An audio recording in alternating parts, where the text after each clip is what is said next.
Praise the Lord. जय मसीह की। नीति वचन अध्याय 2 पद संख्या 1 से 22। बुद्धि का नैतिक लाभ।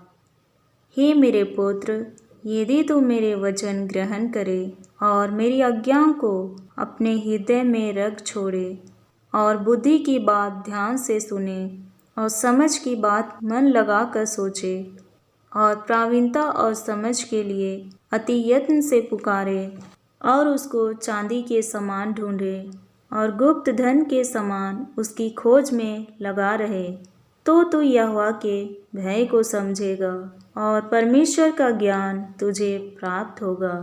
क्योंकि बुद्धि यहोवा ही देता है, ज्ञान और समझ की बातें उसी के मुंह से निकलती हैं। वह सीधे लोगों के लिए खरी बुद्धि रख छोड़ता है। जो खराई से चलते हैं उनके लिए वह ढाल ठहरता है। वह न्याय के पथों की देखभाल करता और अपने भक्तों के मार्ग की रक्षा करता है। तब तो धर्म और न्याय और निष्पक्षता को अर्थात सब भली भली चाल को समझ सकेगा। क्योंकि बुद्धि तो तेरे हृदय में प्रवेश करेगी और ज्ञान तुझे सुख देने वाला लगेगा।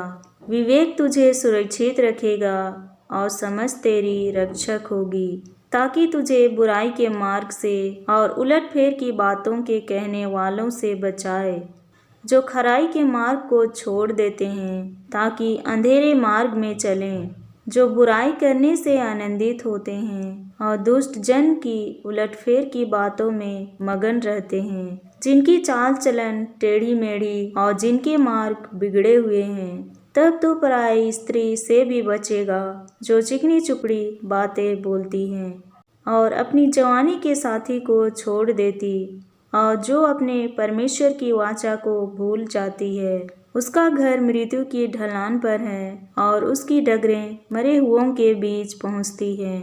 जो उसके पास जाते हैं उनमें से कोई भी लौट कर नहीं आता और न वे जीवन का मार्ग पाते हैं। तू भले मनुष्यों के मार्ग में चल और धर्मियों के पथ को पकड़े रह, क्योंकि धर्मी लोग देश में बसे रहेंगे और खरे लोग ही उसमें बने रहेंगे। दुष्ट लोग देश में से नष्ट होंगे और विश्वासघाती उसमें से उखाड़े जाएंगे। आमीन।